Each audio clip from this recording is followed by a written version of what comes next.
Hello and welcome to a 30-second tech tip. Today we're talking about organizing student data. I know STAR testing data is starting to roll in, and how do you organize that and keep that so you can be as efficient as possible? So what I did is I went ahead and I usually use last names and then first names, so I have students' names here. And then I just filled in all their data that I have on them at the beginning of the year, and then I just keep plugging that data in as I go, so I always have access to where that student is at. So first off, how do we format these? So as I scroll down, I notice that student 21 um, is missing a score here. What test is this again? I forget what it is. So I kind of have to go back up and down. I wish there was a way to just kind of freeze this here so I could see where it was. Hey, I can do that. You go view, freeze, and we're going to freeze row one. When you freeze row one, you'll get this little gray bar here, and you can see that this top now header will not move as I go down.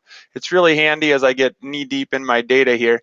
MCA reading, the 464, that's what that test was here, was reading. It goes there, but I don't know who this student was. So how do I get this student over here? Well, same thing, view, freeze, and then I'm going to do my columns. This time I'm going to do two columns though. The reason I'm doing two is I have their last name here and their first name. So now my frozen column is here. So now as I move to the side, I can see that student 27 had a 447 on his MCA reading test. So now I can kind of keep that all organized.